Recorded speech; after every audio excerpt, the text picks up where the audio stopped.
Alors, vous faites un élevage, mais vous ne pouvez pas évaluer vraiment la notion de rentabilité, parce que peut-être vous ne le comprenez pas. Vous voyez, une fois que vous avez mis des poissons dans un espace et vous êtes en train de donner à manger de la nourriture, après 6 mois, vous constatez que les poissons n'ont pas atteint la taille marchande, vous vous retrouvez en train de continuer à apporter de l'alimentation sans faire des calculs, vous distribuez le maximum parce que vous êtes arrivé à un point de non-retour. Vous vous dites, bon, le poisson ne grandit pas, mais il faudrait qu'il mange. Mais vous oubliez d'évaluer la partie rentabilité parce que vous ne comprenez pas quels sont les éléments, les inputs qu'il faut prendre en compte pour vous rassurer que vous comprenez où vous partez. Donc ici, nous parlons de rentabilité. Alors en aquaculture, quand nous utilisons le terme rendement, comme c'est précisé là-bas, attendons-nous à 2 types de rendement. Le rendement total, qui définit la biomasse totale des organismes récoltés, par unité de surface. Et le rendement net, par contre, qui indique le poids total des organismes récoltés, soustrait du poids total des organismes stockés. Donc ces 2 types de rendements vont nous permettre, dans l'aspect économique, de mieux comprendre si nous sommes dans le bon ou dans le mauvais lors de notre production.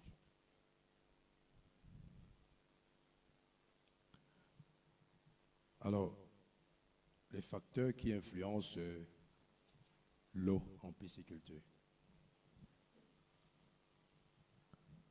Déjà, lorsque nous parlons de qualité de l'eau en aquaculture, voilà ce que nous devons comprendre. Parce que déjà, il faut savoir quand est-ce que l'eau est de qualité ou pas. Alors, la qualité de l'eau détermine le succès ou l'échec de toute opération d'aquaculture. Vous voyez, là, nous sommes dans cette salle, nous parvenons à respirer parce que chacun de nous trouve le minimum d'oxygène requis pour son besoin.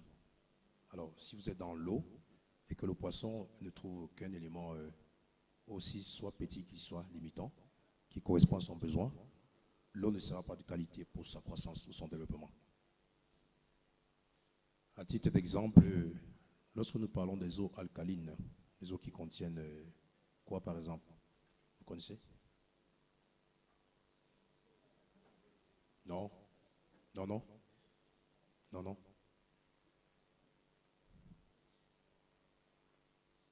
C'est pas ça une eau alcaline. Qui connaît, c'est quoi une eau alcaline? Parce que, à titre d'exemple, les eaux alcalines sont normalement plus fertiles et plus productives que les eaux acides. Parce que les eaux alcalines ont plus d'éléments minéraux disponibles pour la croissance des plantes. C'est quoi une eau alcaline? Parce que si vous avez des sols acides et vous faites l'élevage des poissons, c'est une des raisons pour lesquelles rien ne marche. Si vous avez un sol à prédominance alcalin, alors là vous aurez un fort développement et une prolifération naturelle du phyto ou du zooplancton. Donc déjà à la base, avant de faire le choix d'un site pour construire un étang, surtout quand c'est un étang en terre sans bâche pour limiter les infiltrations, éviter que l'eau ne soit en contact avec la terre. Mais s'il n'y a pas de bâche ou de HDPE, membrane, alors là, votre eau est en contact avec la terre. Maintenant, il faut vous rassurer que le sol en lui-même contient tous les éléments nécessaires pour le développement du poisson. Sinon, c'est un problème. Vous suivez? Donc, le type de sol, naturellement, influencera sur le type d'eau qui sera contenu dans le bassin. Donc, les sols de type alcalin, un peu argileux, sont beaucoup plus encouragés pour la pisciculture par rapport aux sols acides. Les sols acides sont des sols plus ferralitiques. On retrouve assez d'oxyde de fer, de présence de rouille, que vous verrez par exemple dans des marécages. Alors, une eau douce avec un pH compris entre 5,5 et 6,5, une alcalinité inférieure à 20 mg par litre, doit être chaulée pour améliorer la productivité de l'eau. Ça, c'est un exemple, hein, nous allons développer plus bas. C'était juste pour éclairer un peu sur la définition et la limite de tolérance pour avoir une eau acceptable. Alors, le premier paramètre que je vais développer avec vous, c'est le potentiel d'hydrogène ou le pH. Alors, beaucoup font l'élevage sans savoir qu'il y a des paramètres très dangereux qu'il faut pouvoir prendre en compte. Il ne s'agit juste pas de mettre le poisson dans le bassin et aller à la maison, se coucher et attendre les résultats. Il ne s'agit juste pas d'avoir du poisson dans l'eau, apporter des aliments aussi performants qu'ils sont. On n'aurait pas de résultats si l'eau n'est pas de bonne qualité. Même si vous avez une très bonne souche, une espèce de poisson qui a tous les paramètres génétiques pour avoir une croissance intéressante, si l'eau n'est pas de bonne qualité, vous n'aurez rien. Si le pH n'est pas dans la limite de tolérance, vous n'aurez rien. Il faut avoir toujours ça en tête. Alors, c'est quoi le pH? Quelqu'un peut aider? Le pH d'une eau. Nous avons des chimistes ou des... Oui, monsieur?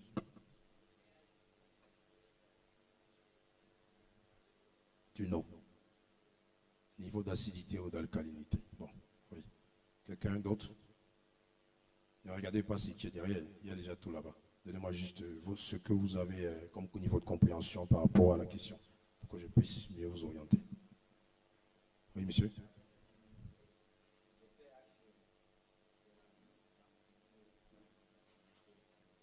Très bien. Oui. Oui.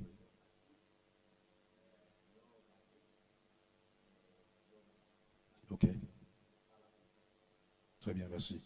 Alors, combien de personnes parmi vous ont l'habitude de relever le pH de leur eau?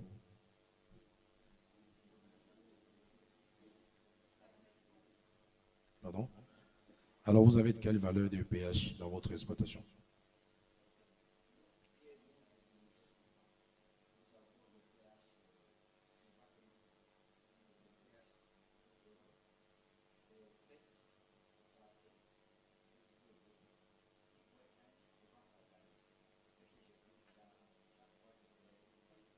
OK, merci.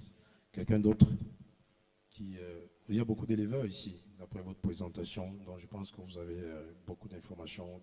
En fait, le partage d'informations de terrain de vos exploitations vont nous permettre ici de comprendre l'origine de vos échecs pour mieux vous apporter des propositions techniques. Donc n'ayez pas peur de partager, de donner de vraies informations. Et madame, par exemple, votre pH, vous connaissez? Mais vous faites de l'élevage depuis 3 ans?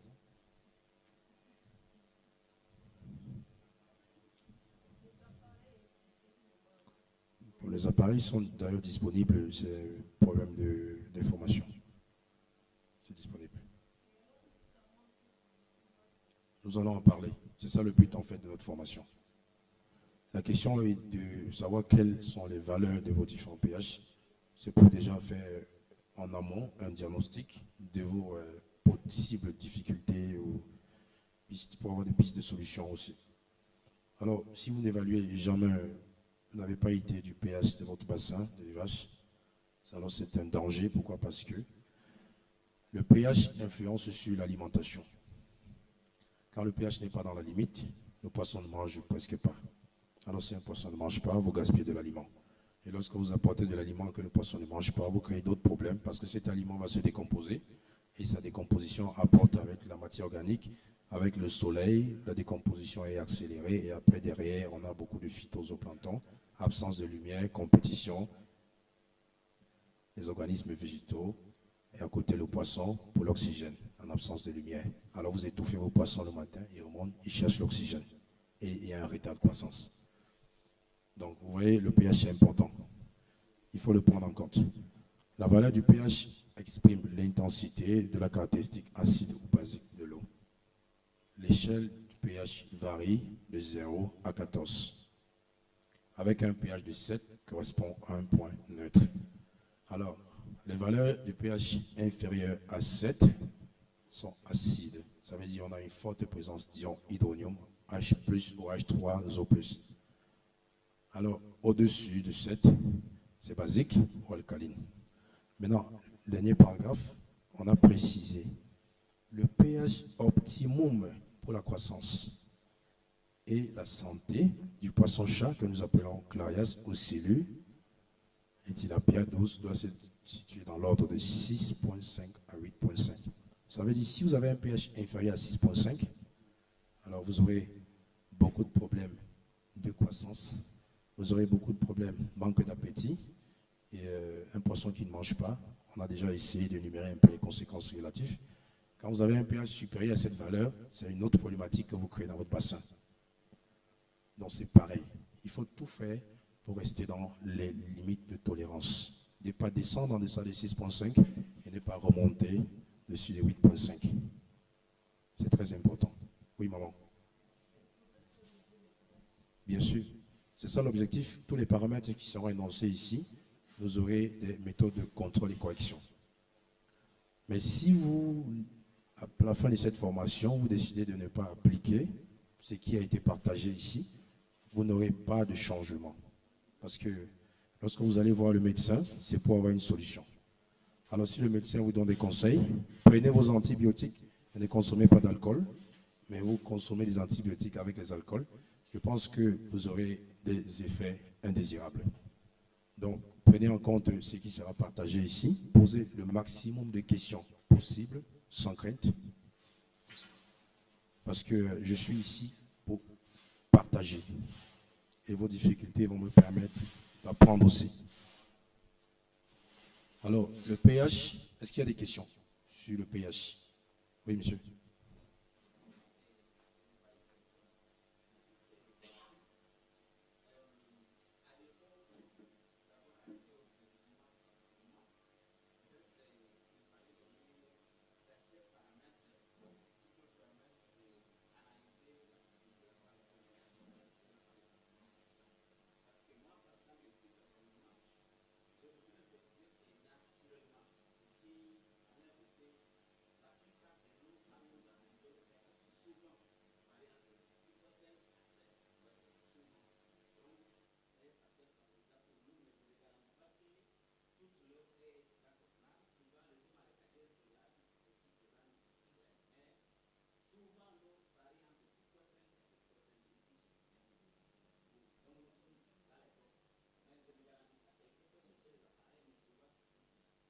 Bon, merci pour l'intervention. Mais je tenais à apporter des ajouts et aussi des modifications par rapport à votre exposé. Alors, vous savez, le pH peut être influencé par beaucoup de paramètres. Alors, si vous avez à côté d'un site A, vous faites de la pisciculture. Un site en amont qui fait l'agriculture, qui utilise des engrais. Avec le lessivage, lors des pluies, le drainage, ça va changer la valeur de votre pH de l'eau que vous utilisez. Ok? Vous pouvez avoir un pH à la base de 6,5, mais sachez que l'érosion, le lessivage et tout ce qui est autour influence aussi à tout moment parce que c'est une valeur qui n'est pas fixe. Elle change en fonction de l'environnement extérieur. Donc voilà pourquoi vous devez relever cette valeur quotidiennement si possible ou hebdomadairement, au moins une fois par semaine, et apporter des corrections pour pouvoir stabiliser. Maintenant, le pH aussi influence, comme on l'a d'ailleurs dit au départ, sur votre élevage, mais le pH aussi dépend du type de sol. Bon, peut-être la valeur que vous avez donnée par rapport au constat fait, c'est peut-être possible, mais dans d'autres parties de la RDC que j'ai eu à visiter, c'est pas pareil. Parce qu'ils ont, dans le Katanga par exemple, le sol n'est pas pareil, ce que vous avez ici.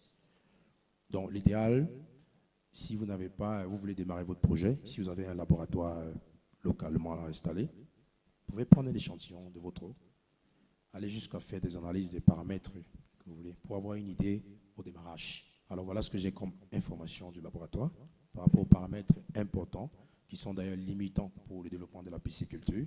Une fois que vous avez ces valeurs, maintenant vous savez, je commence avec telle valeur. Alors, mais faites l'effort d'avoir des équipements classiques. Ça ne coûte pas grand-chose pour pouvoir tester régulièrement ces valeurs. Et, sauf si vous avez la possibilité d'aller au laboratoire toutes les semaines. Je ne connais pas votre budget. Ça dépend de vous. Mais rassurez-vous d'avoir un minimum d'informations sur ces valeurs et les corriger pendant le processus de production. C'est très important. Sinon, ça ne marche pas.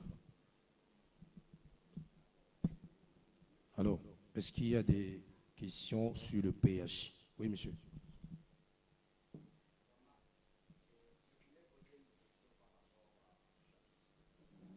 Oui, monsieur. Oui, monsieur.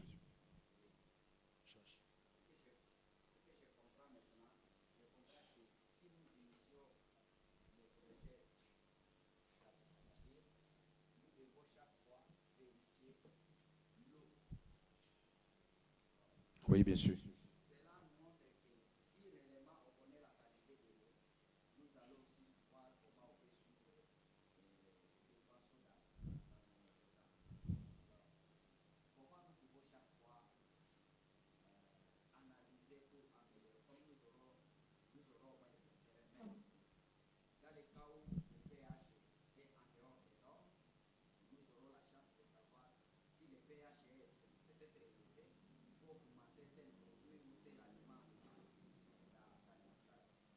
Oui, bien sûr, c'est ça le but en fait.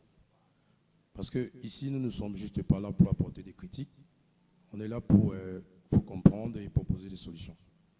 Donc, pour chaque paramètre précisé, vous aurez des éléments de correction. Après constat, voilà ce qu'il faut apporter. Après constat, voilà ce qu'il faut apporter.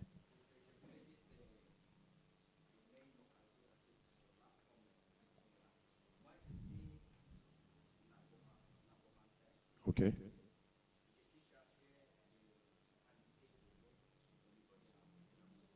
OK.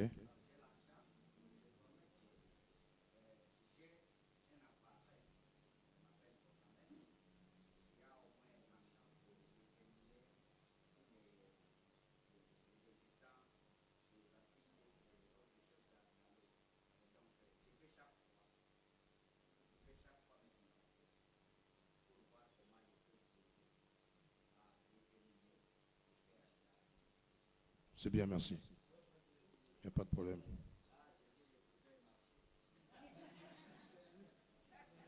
Ah, courage. Alors, vous voyez, par exemple, si nous sommes tous assis et on a un des participants qui présente des malaises, ça sera visible parce que vous le verrez suffoqué, étouffé et tout. Mais lorsque le poisson est dans l'eau, c'est pas possible. Même s'il ne manifeste pas la nage, des signes. Mais lorsqu'il est au fond de l'eau, vous ne pouvez pas identifier s'il a un malaise ou pas. Donc, le mieux à faire serait de contrôler son environnement. Donc, ne négligez aucun paramètre.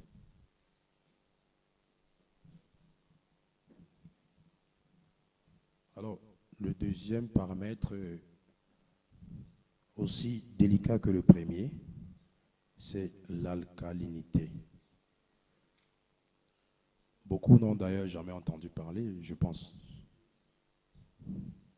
Pourtant, c'est très important.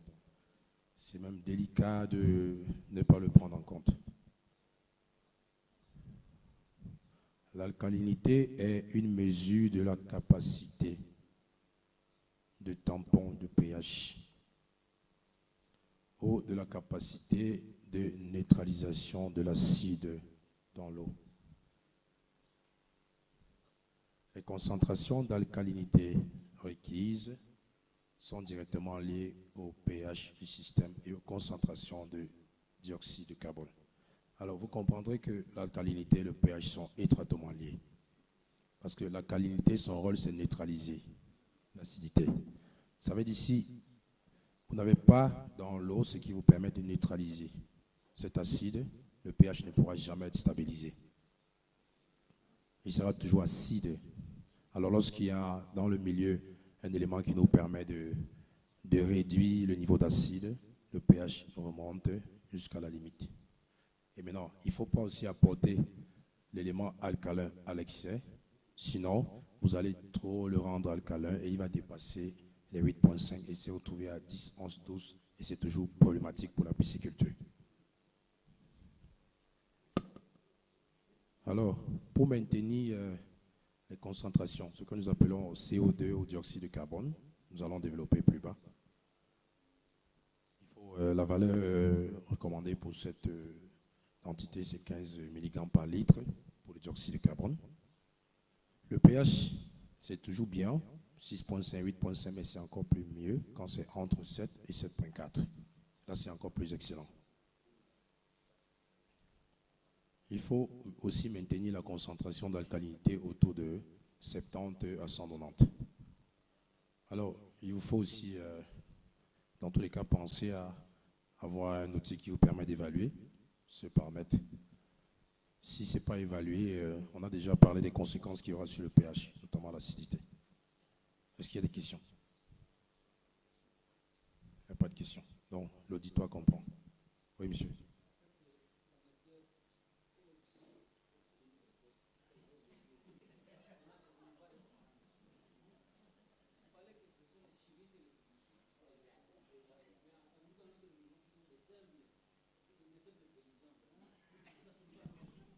Bon, ok.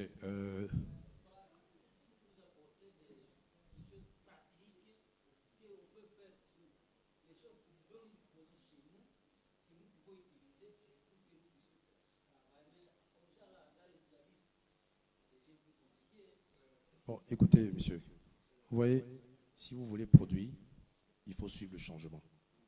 Alors, les méthodes que vous avez toujours utilisées ou les méthodes que vous demandez ne nous ont jamais fait avancer correctement.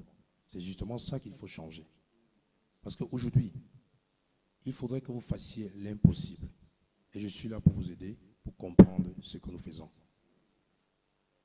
Une fois que vous avez compris, maintenant, avec votre expérience de terrain, vous allez utiliser ça, transformer votre niveau de compréhension en fonction de votre réalité du terrain.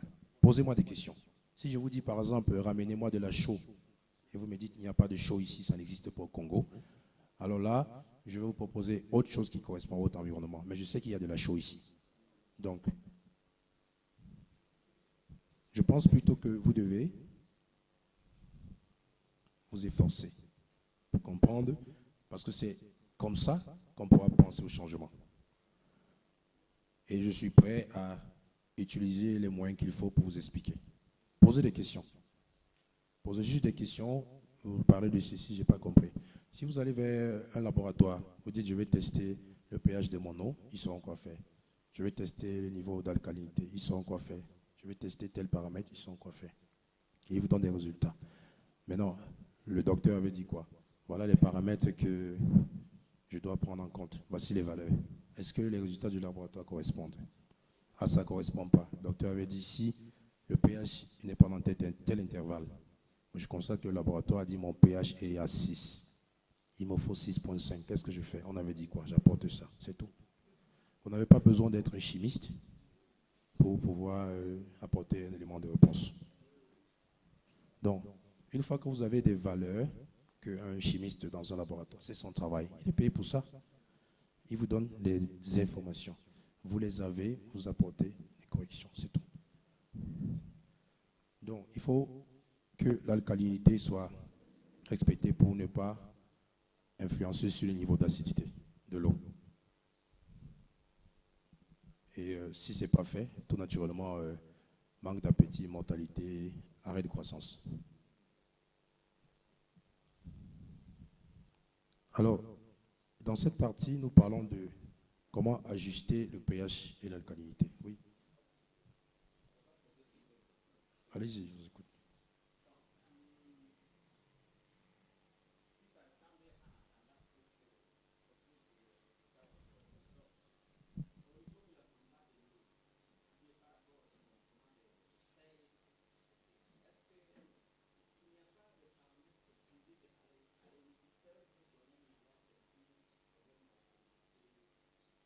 Bon, nous sommes encore dans le développement. Je vous ai dit qu'il y a plusieurs paramètres. Il y a plusieurs paramètres qu'il faut contrôler dans la gestion de l'eau en pisciculture. Il y a des paramètres physiques, des paramètres chimiques. Alors, parler des paramètres physiques, c'est uniquement sur la coloration, le comportement des poissons. OK? Alors, nous allons développer plus bas, c'est prévu. Souffrez de patienter et allons progressivement. Alors ici, vous avez constaté que votre pH n'est pas dans la valeur. Vous avez constaté après collecte que le pH ne correspond pas à la limite de tolérance. Maintenant, il faut corriger. Parce que si vous ne corrigez pas, c'est un problème. Alors ici, on vous explique une méthode classique avec le bicarbonate de sodium, qu'on trouve aussi dans le marché localement dans des pharmacies vétérinaires et aussi même dans les pharmacies vont des produits normaux. Je sais que beaucoup utilisent parfois de la chaux pour stabiliser le pH, mais le bicarbonate aussi est bon et il est plus efficace d'ailleurs. Alors on dit si le pH et l'alcalinité sont inférieurs à la fourchette suggérée, la fourchette c'est-à-dire la limite de tolérance qui a été donnée 6.5, 8.5, ils peuvent être corrigés par l'addition de bicarbonate de sodium. Alors une règle générale de base est que pour chaque 0.5 kg de nourriture, par exemple quand vous apportez de la nourriture dans votre bassin aux poissons, si vous avez du bicarbonate, apportez aussi du bicarbonate. Au même moment que les poissons mangent, apportez du bicarbonate dans le bassin en fonction du volume d'eau disponible. Ça aide aussi. Vous voyez, on dit pour 0,5 kg de nourriture, approximativement 113 g de bicarbonate de sodium doit être ajouté à l'eau. Parce que la nourriture que vous donnez au poisson, qu'il est en train de manger, alors cette nourriture, quand il la mange, il y a une partie qui va être utilisée pour le métabolisme basal, des questions de vitalité comme la croissance, la respiration, la reproduction. Et il y a une partie qui ne sera pas ingérée, qui sera rejetée, qui va constituer la matière organique après, parce que ces déjections apporteront d'autres éléments que nous allons développer, l'ammoniac, le nitrate et le nitrite. Donc, le bicarbonate de sodium, là, que vous apportez quand vous donnez à manger, il va permettre de neutraliser tous les acides qui seront produits par cette déjection.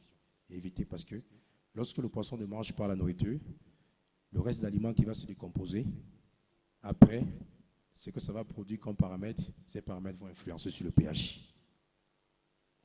Alors voilà une méthode classique pour calculer avec précision la quantité minimale requise pour un changement donné. Vous avez un bassin de 100 litres d'eau, par exemple. 100 litres de volume avec de l'eau. Peut-être c'est 150 litres volume total, mais vous avez 100 litres d'eau dans le bassin. Alors, je vous conseillerais de prendre 20 litres d'eau de ce bassin.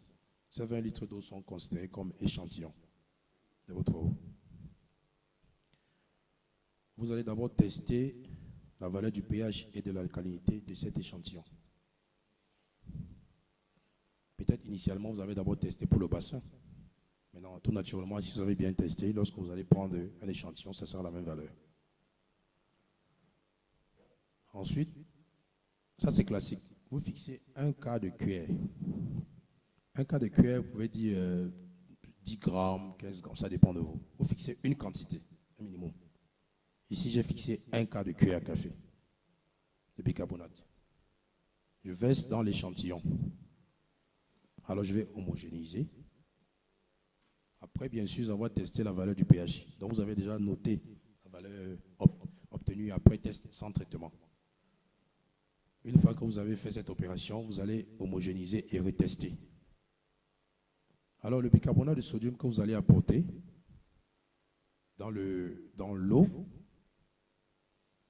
aura un effet de changement. S'il n'y a pas d'effet de changement, après test, si vous testez, peut-être mon pH était à 5 ou à 6. Je vais le remonter à 7.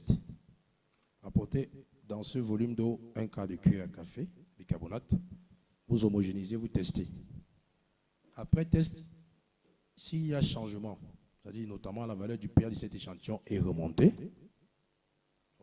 à peut-être 7, c'est bon. Si ce n'est pas remonté à 7, rajoutez encore un quart. Donc le total sera un demi pour l'échantillon. OK? Vous retestez.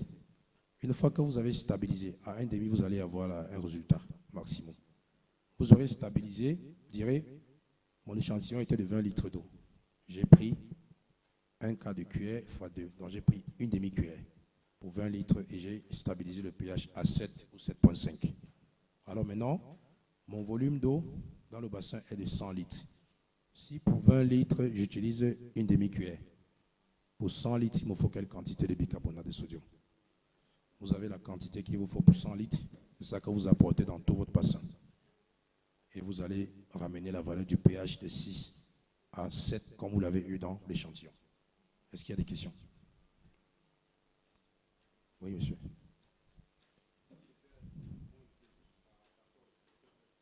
Si votre pH monte jusqu'à 14, ça veut dire que votre eau est basique. Il faut toujours faire la même opération. Vous savez pourquoi? Parce que le bicarbonate de sodium n'apporte pas seulement la neutralité de l'acide, il apporte aussi l'acidité dans l'eau quand le milieu n'est pas favorable pour un développement. Donc, il joue le rôle inverse et le rôle commun. Il est réciproque. Si vous testez, vous verrez, ça marche. Donc, lui, il reste dans la plage de 0 à 14. Quand vous apportez que la limite de 14 est atteinte, il redescend l'acidité, il remonte. C'est ça son rôle. Donc, si vous êtes à 0,5 ou une demi-cuillère, parce qu'on est allé avec la base de la cuillère, une demi-cuillère pour 20 litres. Vous avez atteint 7. Alors, allez en fonction du volume d'eau. Pour ceux qui font notamment l'élevage hors sol, ça c'est applicable. Parce que ceux qui sont dans des étangs, nous parlerons de la chaux vive. Parce que ça nécessite un espace assez grand. Et aussi, il faut tenir compte de l'approvisionnement en eau qui peut se faire par la nappe phréatique, de façon souterraine, avec des renouvellements ou l'évaporation, ou l'évapotranspiration qui n'est pas forcément évaluée. Donc, il faut apporter de la chaux. Mais pour ceux qui font l'élevage en bac, hors sol ou dans des tanks, ça, c'est une méthode acceptable. Est-ce qu'il y a des questions? Vous avez des questions?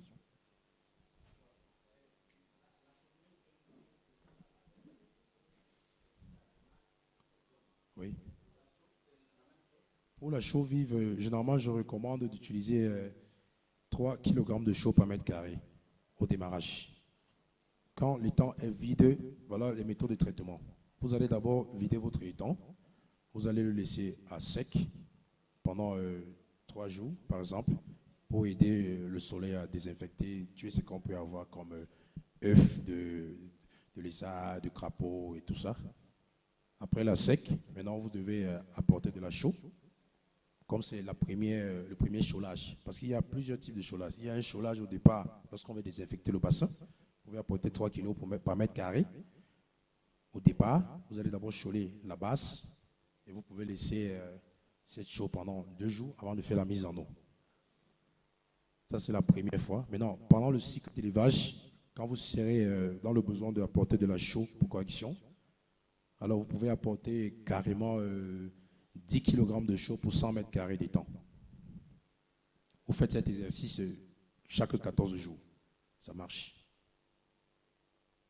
Mais avant d'apporter de la chaux, il faut toujours tester la valeur du pH de l'eau avant de prendre l'initiative d'apporter de la chaux vive. Pour ne pas apporter de la chaux vive quand le milieu n'en a pas besoin. Il viendra parce que la chaux aussi, il n'est pas seulement là pour changer le pH. Lorsqu'il est dans l'eau, il va aussi entraîner une forte prolifération de végétaux. Parce que c'est un minéral que vous apportez. Il enrichit l'eau pour produire du phyto. Alors si vous produisez maximum du phyto qui dépasse la quantité de poissons, les poissons ne consomment pas tout ce que vous avez produit comme phyto. Et lorsqu'il n'y a pas de soleil, il y a la photosynthèse qui viendra après créer une compétition en matière d'oxygène entre le végétal et le poisson. Donc il faut utiliser les quantités de chaux recommandées. Madame, vous avez une inquiétude. Laquelle? Vous avez une inquiétude? Une question? Ok. Est-ce qu'il y a des questions concernant la méthode de correction? Oui, monsieur.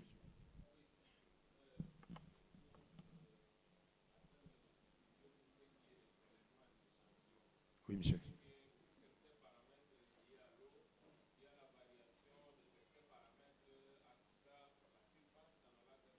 Oui, bien sûr.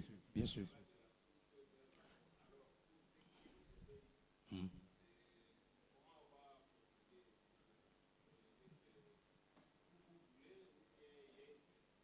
Bon, généralement, ce que vous devez savoir, la différence, nous allons développer, la différence de couche, la composition par couche que nous avons dans les bassins, c'est lié à notre façon d'élever le poisson. On va parler d'hypolimnium, hypilimnium, hyperlimnium. Là, c'est développé dans la stratification thermique. J'ai prévu une partie là-dessus, sur la stratification thermique. Donc, on va vous expliquer parce que quand vous apportez des aliments qui ne sont pas de bonne qualité, des aliments pas flottants, alors que le poisson est à un stade d'aliment flottant, alors les pertes en aliments iront en profondeur se décomposer. Et c'est l'un des éléments qui apporte cette différence parce que lorsqu'il se dépose, il crée un dépôt sédimentaire qui va se décomposer et pourrir. Et dans ces pourritures-là, alors vous pouvez trouver beaucoup de choses. l'eau en milieu ou à la surface ne sera pas identique à l'eau en profondeur. Mais plus bas, nous allons développer et vous comprendrez comment on fait en pisciculture pour avoir une eau homogène. Parce que si vous prélevez, si je vous dis d'aller prélever à l'angle ou ici, je n'aurais pas résolu la question. Vous comprenez? Parce que ce qui est en bas n'est pas pareil à ce qui est en haut. Mais moi, je reste dans une optique où je vais vous montrer comment produire pour avoir une eau homogène. Et je peux prélever partout. Est-ce qu'il y a d'autres questions? Ah, donc tout le monde comprend, c'est bon. S'il n'y a pas de questions, c'est bien. Ça veut dire que, Mouzé, la science, ça passe? Ok, je suis content, merci. On va progresser. Alors, le dioxyde de carbone en aquaculture, ce que nous appelons le CO2, d'autres termes. Alors, la majeure partie du dioxyde de carbone dans une colonne d'eau est produite par la respiration animale, la décomposition de la matière organique à un faible pourcentage provenant de la diffusion atmosphérique. Alors, parce que dans l'eau, même dans l'air où nous sommes là, ici nous sommes en train de respirer de l'oxygène. Nous aspirons et nous rejetons le CO2. Alors, ici, on ne suffoque pas parce qu'il y a de l'aération, c'est ouvert. Et chacun retrouve la quantité d'oxygène pour faire fonctionner son système. Et ce qui est rejeté est amené par le courant d'air partout. Mais si tout est fermé et qu'il n'y a pas de circulation d'air et que nous sommes dans cette salle, à un moment donné, les gens vont ressentir la pression, la chaleur, on étouffe parce que dans cette pièce, le niveau d'oxygène disponible devient insuffisant pour la population. Alors, dans le milieu aquatique, les poissons aussi ont ce problème. À la manière, le CO2 présent dans l'oxygène provient de ce que vous donnez aux poissons. Parce que si vous utilisez un aliment qui n'est pas de qualité en pisciculture, alors cet aliment, c'est un danger. Pourquoi? Parce que il va ne pas être consommé par le poisson. Il va aller en profondeur de votre bassin. Il va rester là-bas, il va se décomposer. Il va devenir comme une pourriture. Alors, la décomposition est accélérée par la lumière. Parce que quand votre plan d'eau est ouvert là, et qu'il y a le soleil, alors ce soleil apporte de la lumière. Et cette lumière dans l'eau augmente la température de l'eau. Et la décomposition est plus rapide lorsque il y a de la lumière.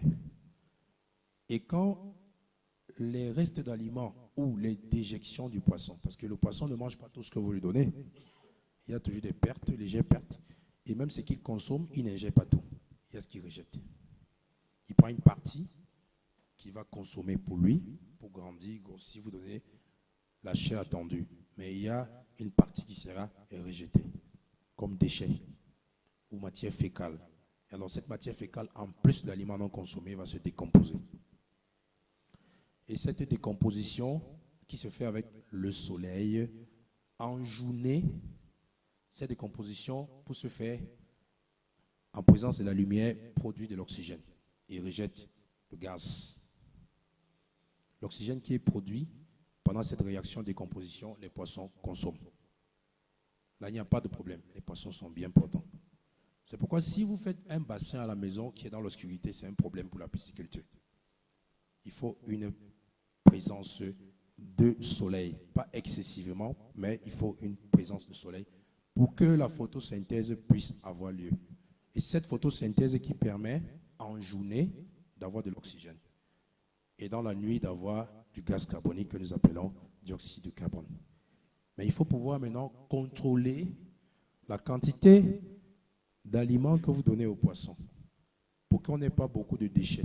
Parce que si vous gaspillez, ce gaspillage-là va se décomposer en présence de la lumière, produit de l'oxygène en journée. Mais dans la nuit, les organismes ou les êtres végétaux invisibles comme le phytoplancton, les zooplanctons qui seront produits pendant cette décomposition, ce sont des gens aussi qui vivent comme le poisson. Ils sont aussi là.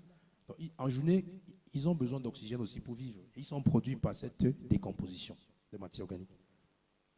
Maintenant, dans la nuit, il n'y a plus de lumière, il n'y a plus de soleil. Ce qui fait que la température dans l'eau n'est plus influencée par l'ensoleillement. Par conséquent, la réaction de photosynthèse s'arrête. Et lorsqu'elle s'arrête, les organismes que le soleil a produits doivent aussi vivre comme le poisson. En journée, il y avait l'oxygène parce que la photosynthèse était en activité. Dans la nuit, ça s'est arrêté. Ces organismes-là commencent aussi à consommer l'oxygène qui a été produit, que nous appelons dans l'eau, on parle d'oxygène dissous. C'est un oxygène dissous que nous avons dans l'eau. Cet oxygène est consommé par les poissons et par ces organismes qui ont été développés par la photosynthèse.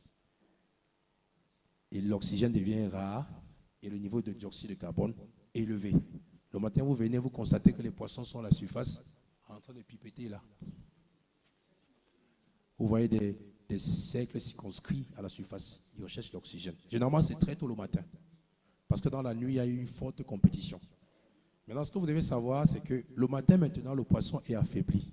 Parce qu'il a passé la nuit à discuter l'oxygène avec les végétaux qui vivent dans le bassin, le même bassin que lui. Parce qu'ils partagent la même maison ou le même habitat. Ça, c'est l'écologie. Donc, cette compétition devient un problème.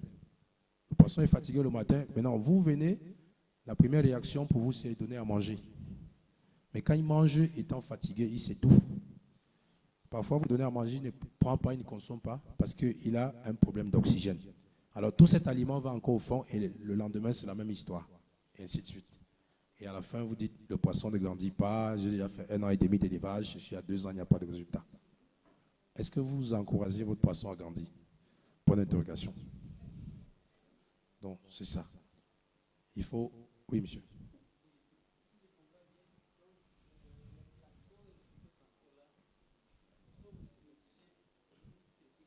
Dans la nuit, bien sûr. Oui, ce sont des êtres vivants aussi, invisibles.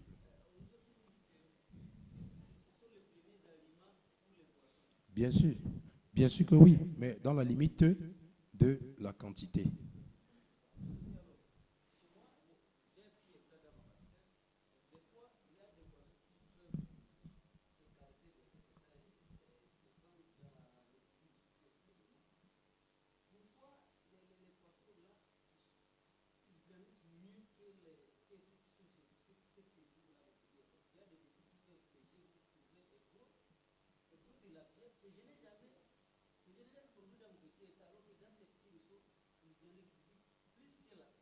Est-ce que vous pouvez...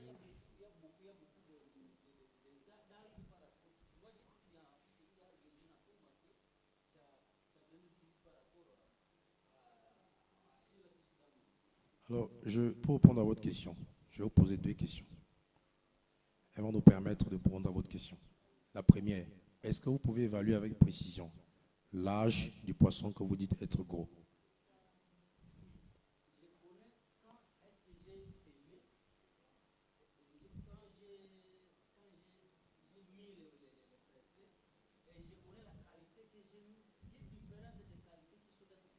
Deuxième question, est-ce que vous avez déjà entendu parler de la consanguinité en pisciculture? Alors, ce que vous devez savoir, chez le poisson aussi, il y a le paramètre consanguinité. Vous arrivez en amont parce que tout ça est développé dans l'exposé.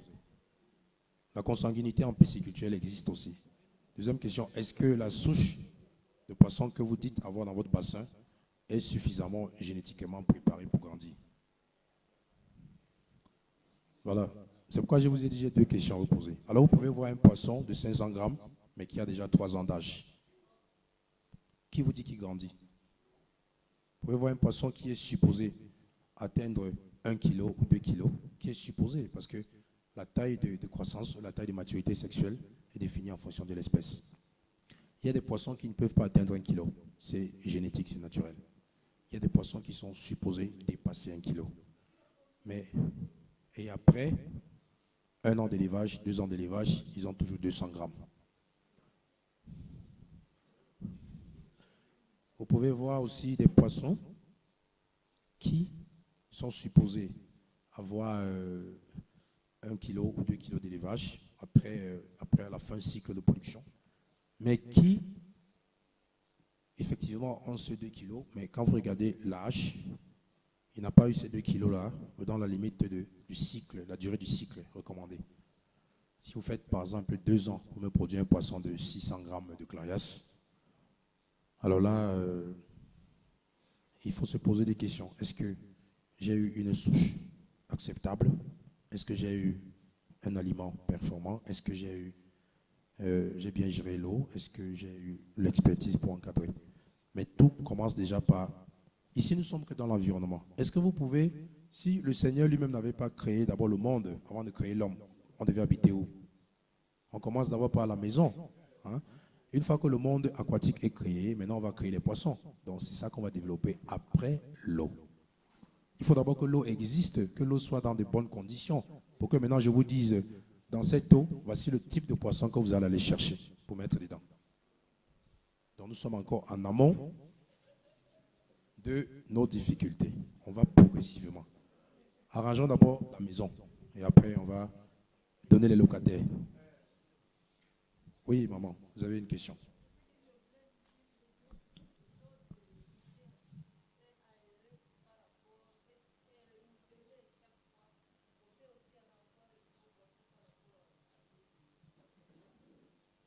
Oui, on va dans ce sens tout à l'heure, un peu plus, lorsqu'on va arriver sur la partie qui concerne les habitants de l'environnement aquatique.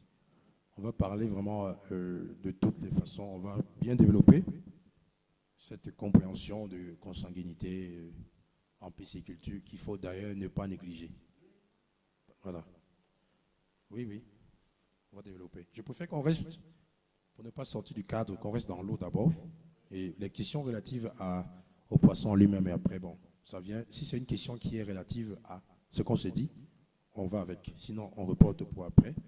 Pour ne pas, parce qu'une fois que le niveau de compréhension des uns et des autres est déjà sur le dioxyde de carbone, quand vous nous ramenez dans un autre sujet pour qu'on revienne, il y a un élan qui est un peu rompu. Bon, j'aimerais avoir des questions sur le dioxyde de carbone en aquaculture. Je vous ai dit, ça provient de la décomposition de la matière organique. Cette matière organique peut provenir des restes d'aliments non consommés ou des déjections des poissons eux-mêmes. Donc, alors pour réduire de façon classique ou littérale, en fait, avec une compréhension assez simplifiée, pour réduire le niveau de dioxyde de carbone dans l'eau, évitez de gaspiller de l'aliment. Parce que même si l'aliment est de bonne qualité et que vous gaspillez, ça revient encore créer des problèmes après dans le bassin. Donc, je ne veux pas savoir si c'est parce qu'il y a une partie sur l'alimentation. Je ne suis pas encore dans la qualité. Je parle d'abord du gaspillage. Réduisez. Calmement, vous êtes sûr que vous ne donnez au poisson que la quantité qu'il doit consommer. Alors, pour connaître la quantité, pour réduire le gaspillage, il faut effectivement savoir quelle est la quantité de poisson qu'un poisson de tel âge doit consommer. Est-ce que si je lui donne beaucoup plus que ce qui est prévu, est-ce que je l'aide ou je l'asphyxie? Vous-même, si vous mangez 25 boules de foufou, je pense que ça sera compliqué pour marcher. Donc, prenez la quantité que vous pouvez consommer, c'est pareil avec l'animal. Ça va permettre de réduire la quantité d'aliments dans le bassin qui est gaspillé. Par conséquent, ça va réduire aussi ce qui sera décomposé, qui sera le dioxyde de carbone après.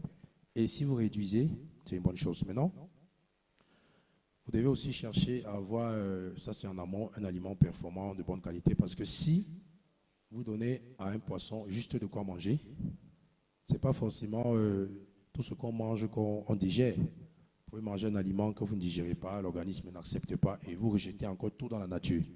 Donc, si vous donnez un aliment qui produit trop de déchets, le poisson mange, il rejette beaucoup trop de déchets, alors vous augmentez la quantité de déchets dans le bassin.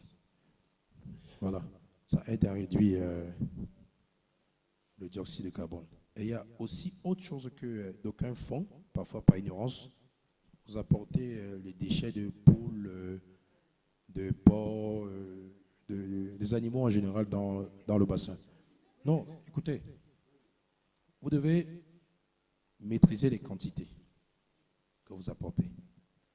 Je n'ai pas dit d'arrêter, c'est bien, mais vous devez maîtriser les quantités que vous apportez. Parce que si vous mettez beaucoup plus que ce qui est prévu, pour apporter de la matière organique dans un bassin, ce que vous devez savoir, c'est qu'il y a des éléments qu'il faut d'abord savoir. Alors, j'ai combien de poissons dans mon bassin? Première question. J'ai quel volume d'eau dans mon bassin? Deuxième question. Les poissons sont de quelle espèce? Troisième question. Est-ce que c'est un aliment complémentaire ou ce n'est que je ne produis qu'avec ça? Est-ce qu'il y a un autre aliment en plus de la matière organique que je vais apporter? Parce que si vous avez un autre aliment dans le bassin que vous utilisez, vous allez apporter de la matière organique pour compléter. Sachez que l'aliment que vous apportez d'abord, à son niveau, apporte de la matière organique. Alors vous allez là encore apporter de la fiente de pôle ou les lisiers de porc, qui viendra aussi apporter sa part de déchets. Et aussi, lorsque vous apportez de la matière organique, cette matière organique agit comment dans l'eau? En présence du soleil. De la même façon que les restes d'aliments se décomposent, cette matière organique en présence du soleil aussi se décompose. Et pendant sa décomposition, en présence de la lumière bien sûr, produit ces phyto- et zooplanctons qui ne sont forcément pas visibles à l'œil nu que le poisson vient manger. Alors, leur forte présence dans le bassin, comme on a dit d'ailleurs après, va aussi le soir devenir un problème parce qu'ils vont entrer en compétition avec tous les poissons qui sont dans le bassin pour l'oxygène. Donc, plus vous enrichissez le milieu avec la matière organique, vous devez maîtriser les quantités pour ne pas excéder. C'est d'ailleurs pourquoi vous faites des tests de turbidité pour mesurer la transparence, qui vous permet de mesurer la transparence du bassin pour évaluer tout ce qu'il y a comme densité en phytoplancton ou zooplancton. Et quand c'est excessif, vous devez faire recours à réduire une proportion d'eau renouvelée, apporter une quantité d'eau pour pouvoir réduire la densité. Parce que si vous ne réduisez pas cette densité, c'est l'excès de phytozooplancton qui sera après toxique pour le poisson. Donc, pour régler cette question, réduisez les intrants calculés ou quantifiés avec logique. Rassurez-vous que la quantité que vous apportez correspond à type de poisson, quantité, volume d'eau, pour ne pas excéder. Évitez de gaspiller en aliments. Si vous ne gaspillez pas, ça ne donne pas. Oui, maman.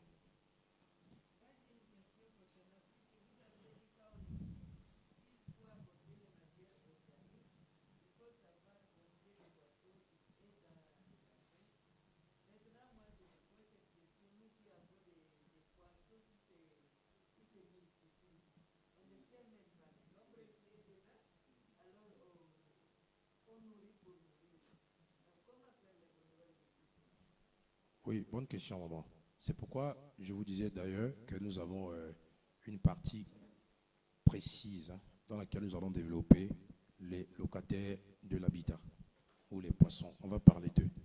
Parce que le fait d'avoir des poissons qui se reproduisent anarchiquement, que vous avez dans vos étangs, c'est un problème pour la pisciculture. Si je peux expliquer en amont. Vous voyez, lorsque le poisson mange un aliment équilibré, il y a une partie de cet aliment qui sera utilisée pour le métabolisme. C'est-à-dire, quand vous êtes par exemple là, vous pouvez faire 2 jours de jeûne, 3 jours, vous ne mangez pas. L'organisme se maintient avec les réserves. Alors, une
Écho.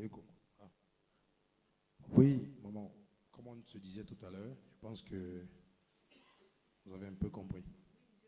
Oui, donc le fait que les poissons se reproduisent beaucoup trop, les reproductions incontrôlées, sont un problème pour l'élevage du tilapia. Mais nous avons déjà développé beaucoup de scénarios pour pouvoir résoudre le problème avec les tilapias. Il y a plusieurs méthodes qui ont été mises en place, testées, pour pouvoir résoudre la question. Nous allons développer aussi dans la suite de l'exposé. Oui, donc voilà pourquoi c'est important. C'est vrai que j'avais voulu entrer vraiment dans beaucoup de paramètres, mais j'ai aussi pensé à l'auditoire en me disant, bon, si je développe dans la partie alimentation beaucoup de scénarios sur la conversion de l'aliment en énergie et tout ça, ça risque de nous perdre un peu dans de biochimie. C'est pour ça que j'ai tenu à simplifier au maximum, mais c'est juste qu'ici, il y a des insuffisances dans la compréhension. Posez les questions, sans hésitation. Donc, vous voyez, dans la correction, déjà, voilà les limites supérieures de tolérance. Vous devez rester autour de 15 à 20 mg par litre. C'est pour ça que quand vous êtes à Goma, par exemple, on vous dit dans le lac Kivu, il y a des endroits où il y a du gaz, il y a beaucoup de gaz dans l'eau, voilà, pour le poisson, c'est pas recommandé, on parle en fait du dioxyde de carbone. Donc, pour un projet de pisciculture qui est bien, pas de problème, restez dans cette limite de 15 à 20 mg par litre. Si vous avez plus de 15 à 20 mg par litre, alors vous aurez des poissons qui vont étouffer, qui ont du mal à respirer, et par conséquent mourir par asphyxie et autres aussi. Donc, quelques méthodes de correction. Ceux qui ont des aérateurs que vous pouvez mettre dans l'eau pour apporter de l'oxygène. Ça apporte de l'oxygène de façon artificielle. Vous devez aussi installer vos bassins dans un environnement où il y a un bon courant d'air pour apporter une aération naturelle qui peut aussi aider dans le renouvellement et réduire aussi le niveau de CO2. Augmenter l'échange d'eau. Donc, votre ouvrage, c'est bien d'avoir un inlet et un outlet, donc une entrée et une sortie, pour pouvoir, si possible, quand c'est nécessaire, le matin vous arrivez, les poissons sont en train de suffoquer, pour ouvrir l'eau, pour faire sortir l'eau qui est dans le bassin, qui a passé la nuit sans oxygène, et faire entrer une quantité infime d'eau qui apporte de l'oxygène, une eau fraîche dans laquelle il n'y a pas de poissons ou d'autres êtres vivants qui ont consommé l'oxygène dissous. Vous pouvez faire entrer pour renouveler. Ça aide aussi à réduire le manque en oxygène. Bon, la dernière méthode pour ceux qui ont l'équipement, les dispositifs de dégazage. Bon, c'est vrai qu'il y a des produits sur le marché aussi pour dégazer l'eau. Vous l'apportez dans le milieu et puis il aide le CO2 à se disperser, s'évaporer. C'est comme des effervescents.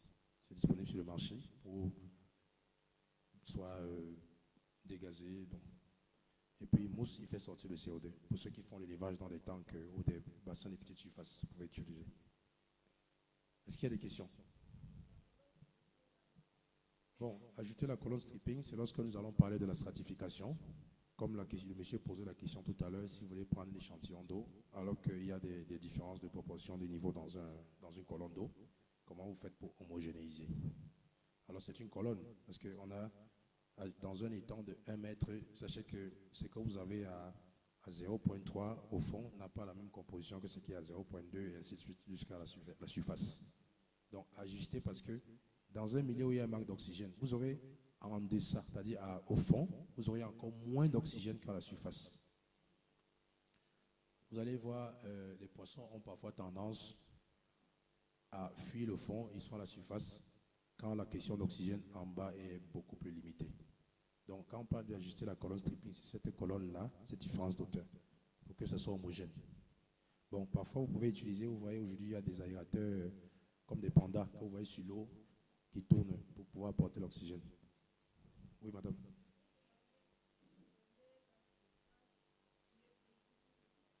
Pardon? La profondeur.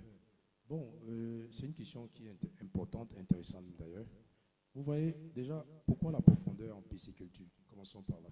Parce que lorsqu'on va vous donner une valeur, vous allez dire, bon, pourquoi la littérature?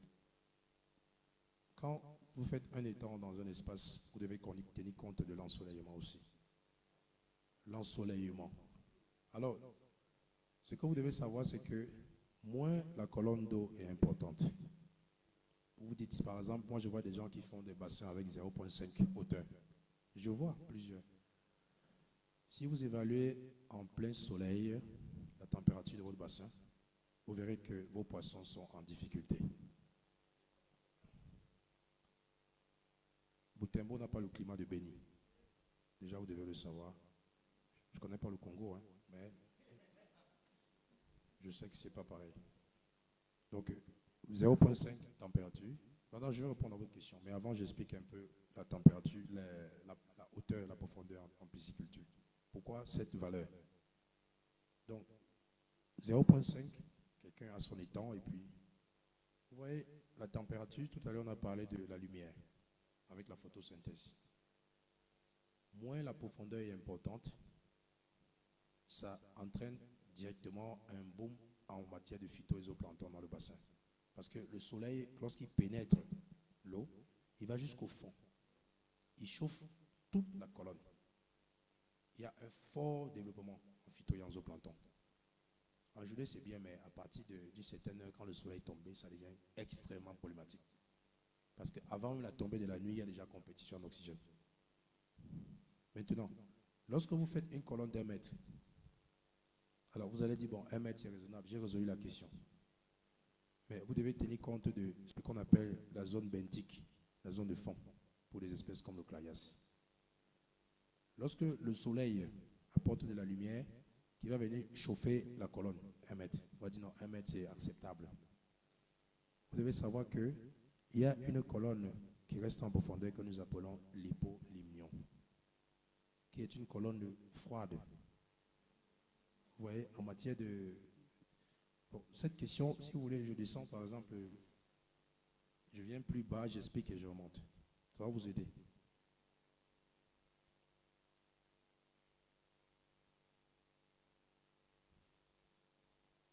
La stratification thermique, c'est ici où on devait développer la hauteur et la profondeur d'une eau en pisciculture. Mais je vais remonter, donc ne notez pas encore, ça c'est loin devant. J'explique et je remonte. Vous voyez ici,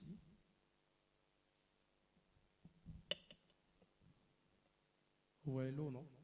C'est divisé. On a l'hypolimnion là, on a l'épilimnion, on a la thermocline, on a le soleil là-bas, on a les poissons qui sont dans la thermocline. Vous voyez les différences de température? Ici, vous avez l'eau dissolve oxygène, faible quantité d'oxygène, faible température. Vous avez la grande high dissolve oxygène, grande quantité d'oxygène, une très bonne température au niveau de la thermocline. L'épilimnion est à cheval. Donc ici, on a une température moyenne et une quantité d'oxygène aussi. Alors la hauteur qui est recommandée dans les étangs a été précisée en tenant compte de ces 3 couches. Pourquoi? Parce qu'il y a des espèces de poissons qui sont plus favorables, qui ont une croissance plus importante dans l'hypolimnion. C'est pourquoi on vous parle de clarias, c'est un poisson de fond. Vous voyez, généralement, ils aiment toujours se cacher dans la boue au fond. Ils vont toujours partir là où il y a la matière organique en décomposition pour se cacher. Maintenant, si vous avez un bassin où les différences d'auteur de ces couches, si la hauteur ne permet pas d'avoir 3 couches, ça veut dire que vous allez vous retrouver avec un bassin où vous aurez peut-être seulement l'hypolimnion et la thermocline. Parce que le fond et la surface chauffe et le fond est déjà froid. Il n'y a pas une 3e couche. Vous mettez un poisson dans ce bassin-là qui ne retrouve pas son environnement, aussi il a un problème de croissance. Vous comprenez? Donc la hauteur doit tenir compte de ces 3 couches d'eau. Bon, dans ce petit schéma, il y a beaucoup de choses que nous allons développer. C'est pourquoi j'insiste que nous allons aller normalement dans la graduation des questions. Parce que là, je reviens juste ici pour vous montrer que votre hauteur là, que vous pouvez estimer à 1.2 ou 1.3, je ne sais pas, ou 1.4, doit tenir compte de ces 3 paramètres. ou ces 3 zones. Parce que ce sont des zones écologiques où le poisson reste en fonction de la zone qui le convient. Vous voyez les tilapias, généralement en journée, ceux qui font dans les étangs, ils ont tendance à traîner en surface. Ils sont dans la thermocline. Ils ont une bonne croissance dans la thermocline. C'est pourquoi les optimums de température chez les tilapias, même à 31 degrés, ça va. Mais le clarias, lui, il faut qu'il aille au fond, dans les hypolémions, parce que c'est un poisson de profondeur. Bon, c'était une parenthèse. On va développer plus bas. On remonte d'abord.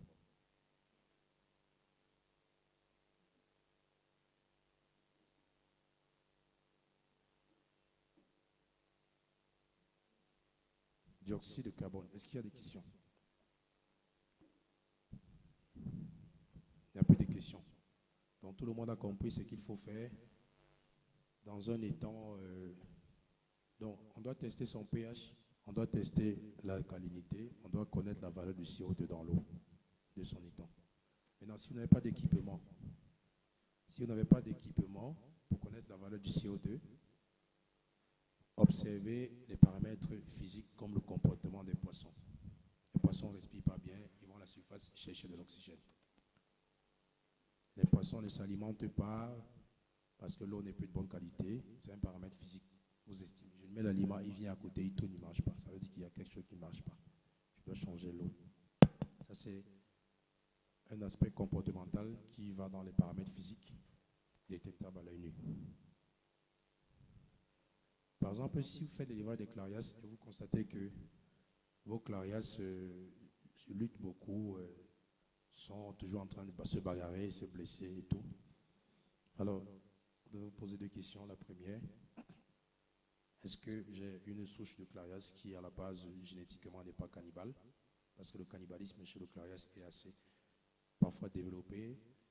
Ça peut être développé à cause de l'alimentation, parce que si l'aliment que vous lui donnez n'est pas équilibré, n'a pas suffisamment de protéines pour lui, parce que dans ses besoins nutritionnels, il est assez exigeant en matière de protéines, alors ça va automatiquement déclencher le cannibalisme, parce qu'il va rechercher chez le voisin pour compléter le manque dans son alimentation.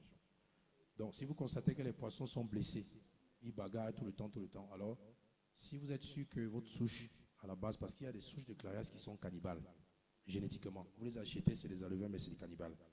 Ils passent le temps à se manger et tout. Mais si la souche est bonne, alors là, si vous constatez que le caractère cannibalisme est en train de se mettre en place dans votre étang, repensez à l'alimentation. Donnez un aliment équilibré. Donc c'est pourquoi je disais, ça c'est un paramètre physique que vous pouvez remarquer en constatant votre bassin. C'est pareil aussi avec le dioxyde de carbone. Vous constatez le comportement des poissons et vous avisez. Est-ce qu'il y a des questions? Oui, maman.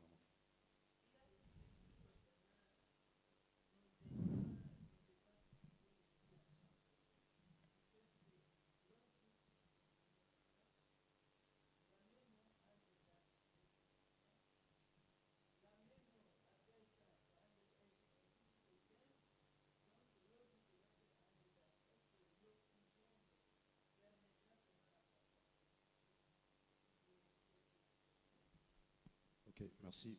Vous savez, le type d'étang aussi a une grosse influence sur la production. Pourquoi?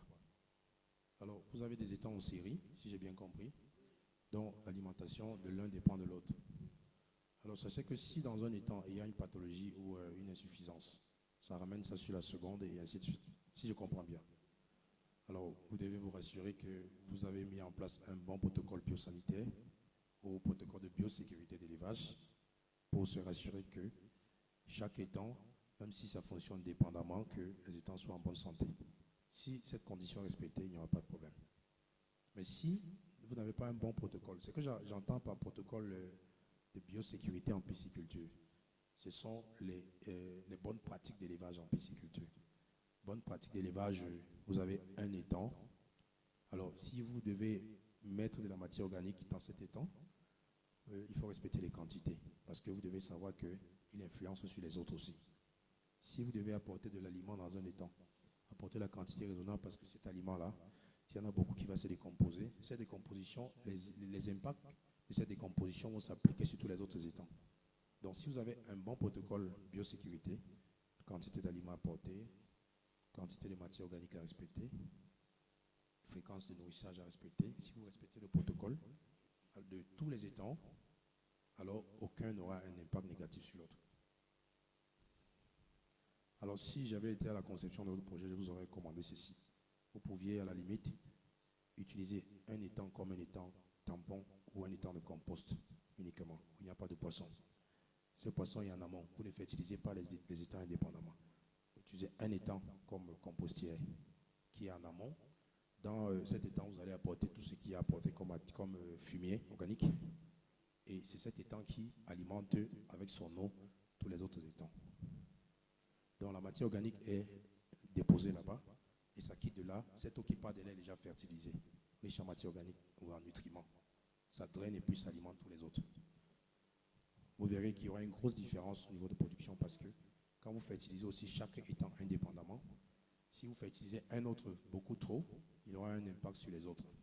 Et il va déstabiliser les quantités parce que ici vous avez bien fertilisé, là vous avez mal fertilisé, lui il influence, il va surpeupler ou surdoser les autres. Donc ce ne sont que des propositions comme ça, mais juste pour vous recadrer un peu. Vous voyez? Oui, monsieur.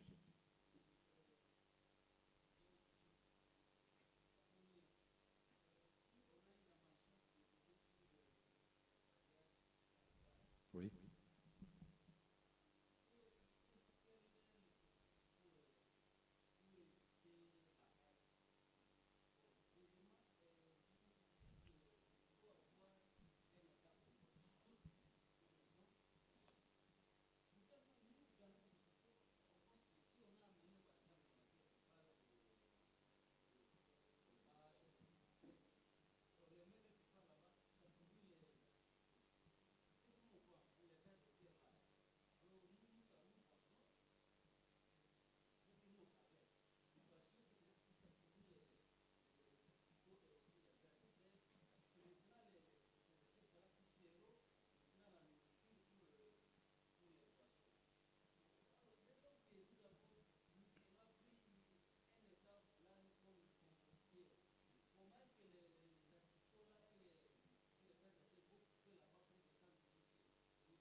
Ok. Selon vous, je réponds à votre question. Alors, la première question, déjà, ce que vous devez savoir, c'est que on est dans un cas précis. On dit cas pratique, précis et qui correspond à un cas. La dame dit, j'ai des étangs qui sont comme ça. Ok? Vous, en tant qu'expert, qu'est-ce que vous pouvez m'apporter comme élément de correction pour m'aider dans ma production? Vous avez des étangs en série qui sont alimentés les uns avec les autres. Moi, j'ai l'eau en 1, 1 donne à 2, 2 donne à 3, 4, 5, 6, 7. Alors, première réflexion, si le 1 a un problème, le 2 a le même problème, le 3 a le même problème, le 4 a le 5. Deuxième hypothèse, vous en tant qu'expert, pensez-vous d'où peut venir le problème dans un étang, dans des étangs en série? Ça peut venir des apports. Pour limiter les apports, moi en tant qu'expert, je conseillerais de limiter les apports par étang, mais de privilégier un seul étang où tous les apports sont apportés pour alimenter tous les autres. J'ai réduit le niveau de sécurité, de danger autant pour moi. Est-ce que vous comprenez? Parce que si j'étais à la conception de son projet, je lui aurais dit, mettez-les en série, mais alimentez-les en dérivation. Maintenant, on est en train d'apporter un élément de correction. N'entrez pas dans une logique générale, mon cher, vous allez vous casser la figure. On est dans un principe. Maintenant, si vous lui dites, continuez d'apporter les éléments de matière organique par étang, vous aggravez le risque de sécurité. Parce que le 1 est fertilisé avec 10 kg de fiente. Le 2, dans les calculs, le garçon a mis 2 sacs. Il n'a pas dit à la sœur. Après, il a mis dans le dernier 1, dans l'autre, il n'a rien mis. Lorsque vous ouvrez l'eau du 1, il va dans le 2. Il ramasse ce qui est dans le 2. Toute la matière organique du 2, là, il part avec, il laisse là-bas. Après, le 1 reste vide parce que toute sa matière organique est dans les autres. Pourtant, quand le 1 est le seul qui est fertilisé, toutes les eaux qui ruisseleront du 1 pour le 2, 3, 4 seront une eau fertilisée. D'où venez-vous avec l'expression selon laquelle vous produisez des asticots dans un étang d'élevage et que les poissons mangent? Vous savez, la compostière que vous mettez dans les étangs, vous ciblez un étang, vous mettez une compostière. L'objectif de cette compostière, avec la matière organique, les déchets de cuisine que vous apportez, c'est pour produire le phyto et le zooplancton. Est-ce que vous avez déjà vu un phytoplancton avec les yeux? Il faut aller au laboratoire, il faut utiliser un microscope. Un zooplancton avec les yeux. Vous l'évaluez en fonction de la coloration de votre eau. Est-ce que vous savez que le phytoplancton meurt dans un étang? On va le faire ici.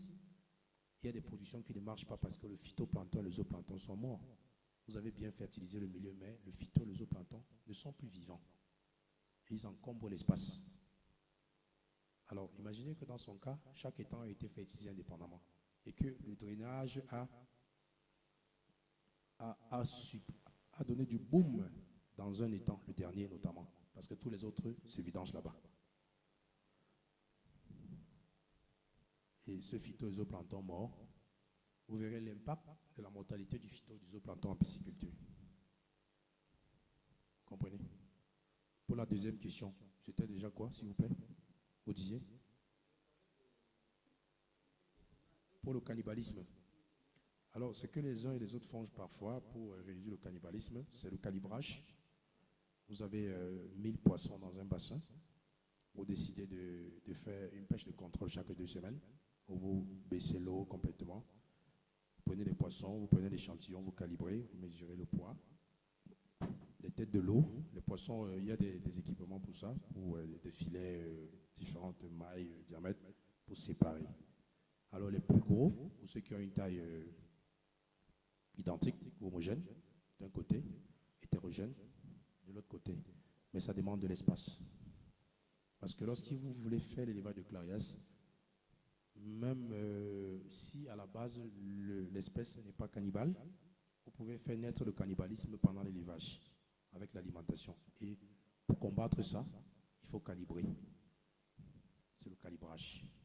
Et rendre homogène le milieu. Alors j'ai 3 bassins. J'organise après 2 semaines une pêche de contrôle. Tous les gros poissons, tête de l'eau, je les retire et ceux qui sont homogènes d'un côté. Déjà, même si vous avez 1000 poissons, vous ne pouvez pas les commercialiser au même moment, les Clarias. Il y a d'aucuns qui vont atteindre le poids marchand avant les autres. Ça se comprend parce que lors de la reproduction artificielle, les œufs n'ont pas été fécondés au même moment. Lorsque vous faites le mélange de l'étance avec les ovocytes, il y a des œufs qui sont fécondés avant les autres. Ils resteront toujours les aînés. Maintenant, lorsqu'ils sont dans le bassin, il y a aussi des œufs qui vont éclore avant les autres. Ceux qui ont éclore déjà. Et lui, il a éclore 3 heures ou 4 heures avant l'autre. Génétiquement, il est le grand frère. S'il est bien alimenté, il sera toujours plus grand. Donc, l'hétérogénéité constatée chez les Clarias ne peut pas être empêchée. C'est naturel. Mais il faut combattre le cannibalisme par pêche de contrôle et calibrage. Tri, calibrage. C'est ça. Oui, monsieur.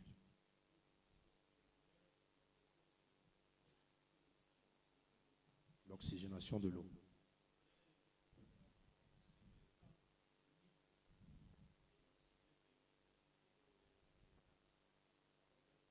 Le temps limite, c'est-à-dire,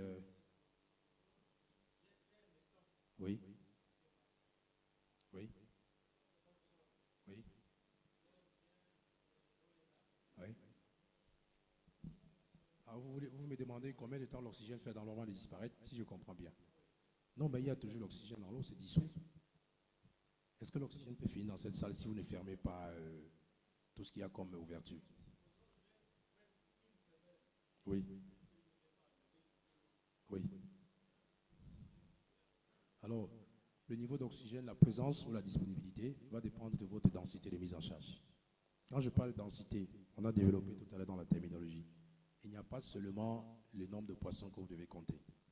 Densité, c'est est-ce que vous avez, avec votre disque de circuit, évalué le niveau de turbidité, la densité de phyto, de zooplancton dans le bassin. Si pendant les 1 semaine, la densité de phyto et de zooplancton sont convenables, c'est-à-dire que la transparence est normale, ok? Ça veut dire que de ce côté, il n'y a pas de risque de compétition avec le nombre de poissons. Maintenant, est-ce que la quantité de poissons dans le bassin correspond à l'espace disponible? Si ça correspond, il n'y aura pas de compétition en oxygène entre les poissons eux-mêmes et entre les êtres invisibles eux-mêmes. Si vous faites une semaine, il y aura toujours un peu d'oxygène pour respirer. Mais s'il y a compétition et que vous les laissez pendant une semaine, alors vous viendrez trouver beaucoup de morts à enterrer. C'est compréhensible?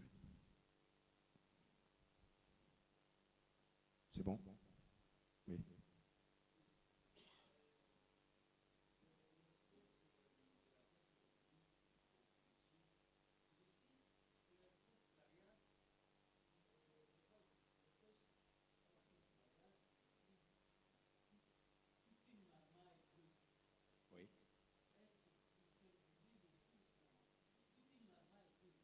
Oui, les clarias se reproduisent aussi naturellement, surtout en période de crue, en période quand les eaux montent, ce sont des pluies.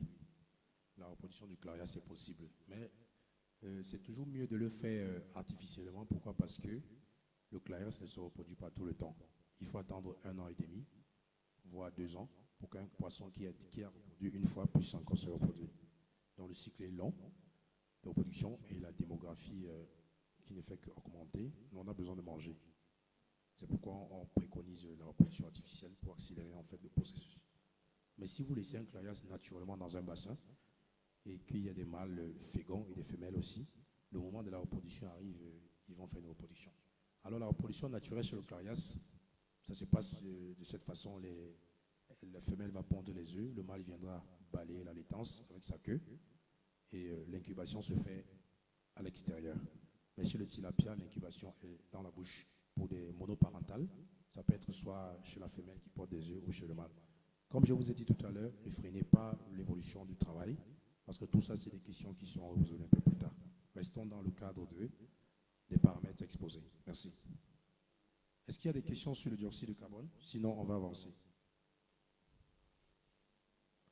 Il n'y a pas de questions.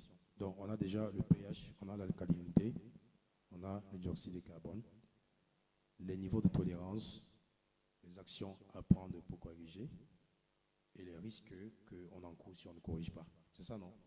Ça veut dire que maintenant, vous allez tester ces valeurs chez vous pour avoir des résultats. OK.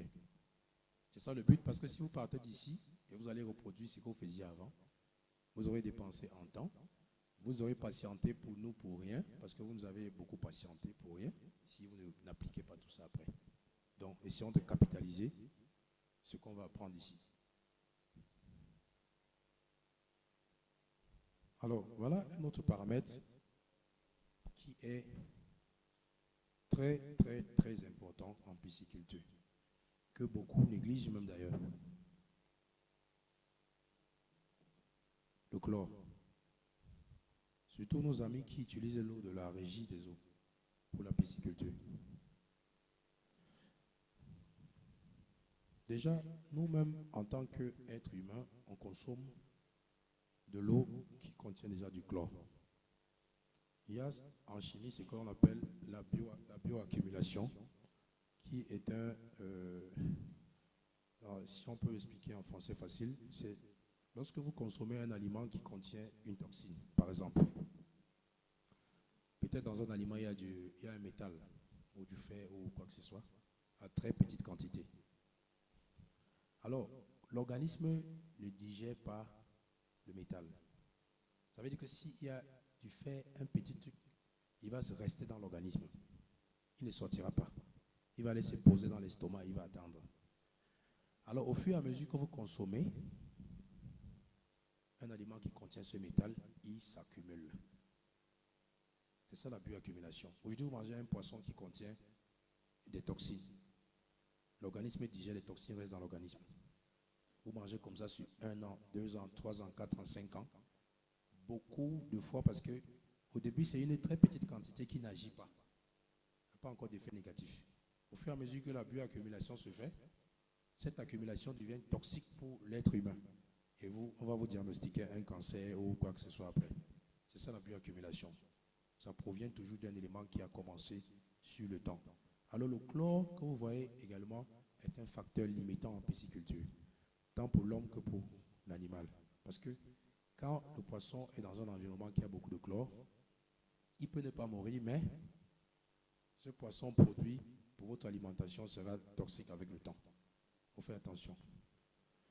Maintenant, ceux qui font l'élevage avec l'eau de la régie, quand vous utilisez le chlore pour produire du poisson, il y a un gros problème de croissance.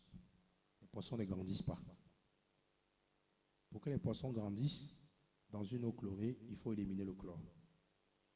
Alors, la solution pratique que d'aucuns proposent parfois, c'est de laisser exposer cette eau pendant 48 heures au soleil jusqu'à l'évaporation totale du chlore, parce que le chlore, c'est un gaz dissous. Alors, ça marche, mais ce n'est pas complet. Parce que même si vous laissez à évaporation une eau chlorée, il y aura toujours une petite proportion de chlore dans l'eau. Alors, ce chlore ne peut pas être évacué comme ça. C'est pourquoi, outre l'évaporation, il faut toujours apporter un peu de thiosulfate de sodium aussi. Ce n'est pas le bicarbonate, c'est le thiosulfate de sodium. Maintenant, vous avez le niveau de chlore optimal pour la croissance. Donc, si vous avez une eau où votre chlore est entre 0 à 4 mg par litre, alors vous êtes en sécurité. Oui, par exemple, j'étais chez un ami il y a quelques jours pour vérifier l'eau de son étang. Il avait fait des analyses de son eau et il était à plus de 50 mg par litre pour le chlore. Voici la limite recommandée de 0 à 4 et vous êtes à 50 mg. Je pense que vous êtes à une eau qui pourra arrêter les poissons. Peut-être les poissons ne vont même pas dépasser 5 grammes après 2 ans d'élevage. C'est dangereux. Ouais. C'est pour ça que le chlore doit être corrigé vraiment avec beaucoup de précision pour avoir une eau qui pourra faire grandir le poisson. Donc, la méthode pour corriger est identique à celle, pratiquement le même procédé. Je préfère avoir le même procédé de correction pour ne pas disperser l'auditoire. C'est toujours un échantillon de 20 litres ou 10 litres en fonction du volume de votre bassin.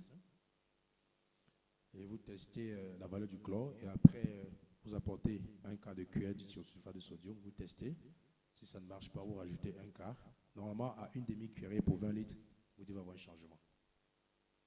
Alors le thiosulfate de sodium aussi est disponible au même titre que le bicarbonate. Vous pouvez trouver sur le marché. C'est pas cher, c'est disponible. Et vous avez besoin de très petites proportions pour pouvoir changer ces valeurs. Ça ne demande pas de grandes quantités. Mais si vous ne changez pas la valeur du chlore, vous voyez, le seul élément ici que j'ai précisé, c'est la croissance. Le niveau de chlore optimal pour la croissance et la santé. Donc si le chlore n'est pas là, n'a pas la bonne proportion, alors il n'y a pas de croissance. Je pense que ça résout les questions au fur et à mesure. Pourquoi mes poissons ne grandissent pas? Pourquoi mes poissons ne mangent pas? Pourquoi mes poissons, pourtant ils sont dans l'eau, ils ont un bon aliment et ils consomment aussi mon argent? C'est parce que tout ça n'est pas respecté. Est-ce qu'il y a des questions? Oui. Et la santé?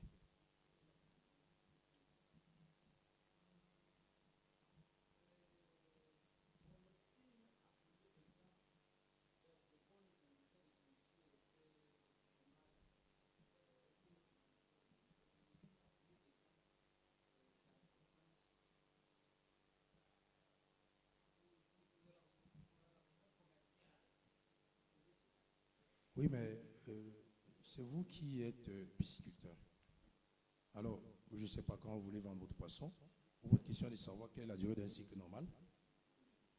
Pour le tilapia, c'est 6 mois d'élevage. Maintenant, attention, maintenant, lorsque on parle de cycle d'élevage, on tient compte de la taille du poisson au démarrage. Vous avez commencé avec un poisson de quel âge? Parce que si vous partez me chercher des larves de 0,2 grammes et vous attendez 6 mois, vous vous trompez.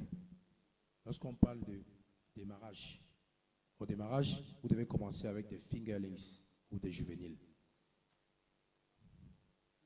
Pas un alevin. Si vous commencez avec l'alevin, n'attendez pas 6 mois pour le tilapia, à partir de 8 mois d'élevage.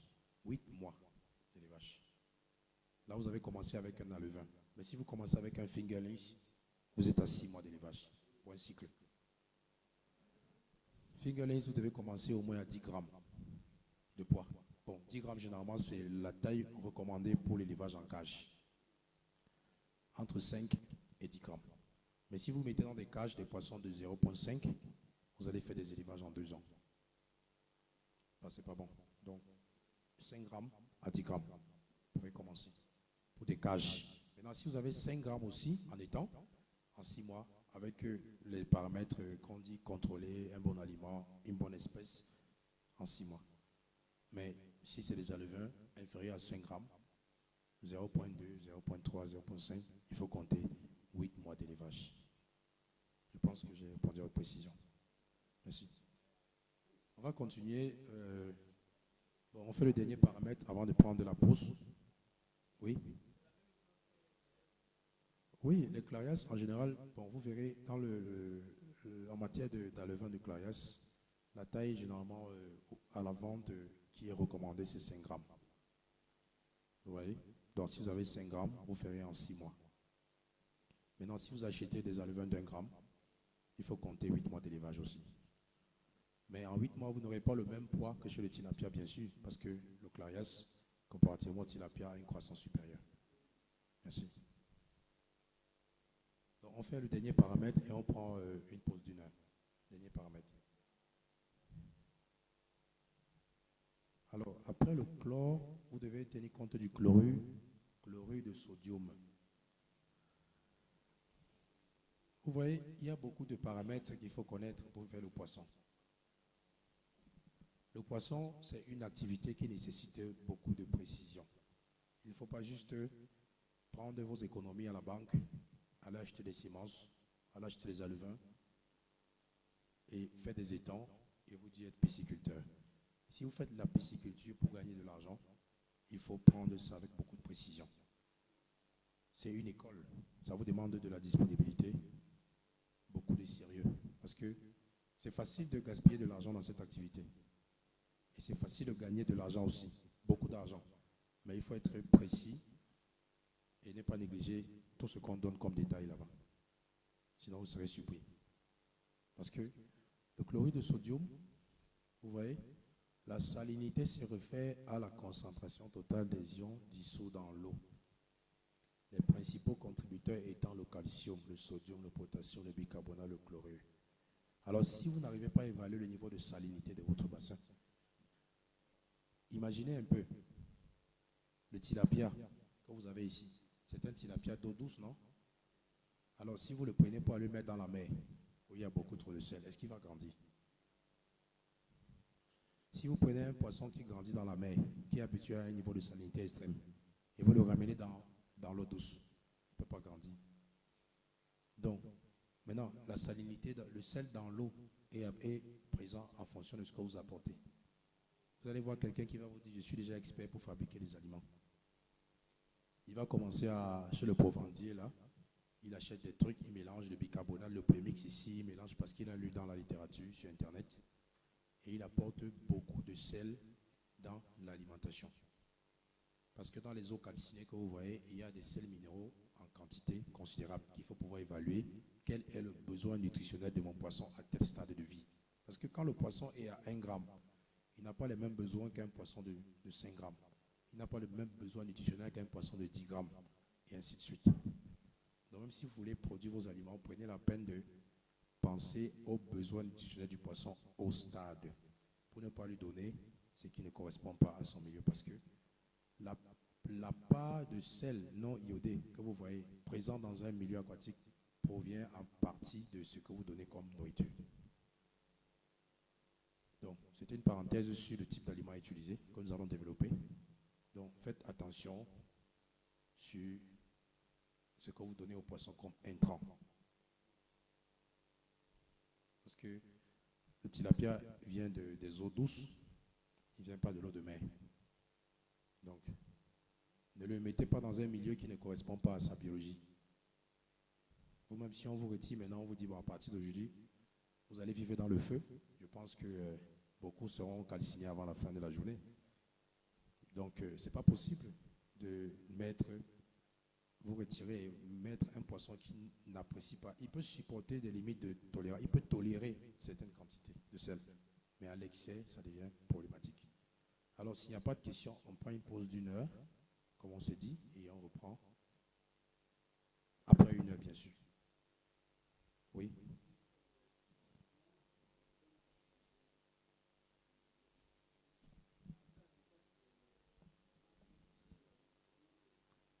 Oui.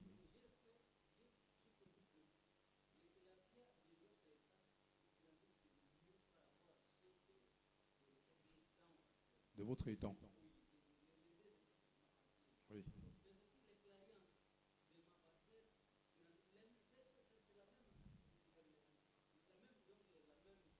Oui.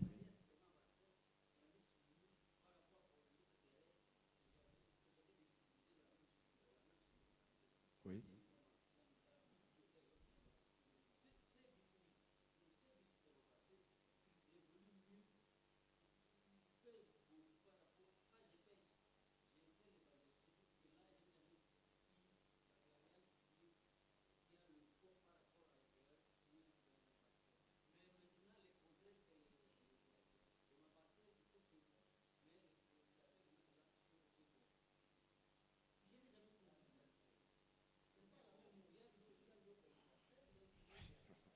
Mais vous répondez vous à votre propre question. Parce que vous dites qu'il y a deux eaux. Et puis, bon, on va développer ça un peu plus tard. On va parler de ça après. On va discuter. Mais là, vous avez répondu à votre question, il y a deux eaux. Donc, ça apporte beaucoup de conclusions, beaucoup d'hypothèses. Bon, on prend une pause d'une heure et puis on continue tout à l'heure. Merci.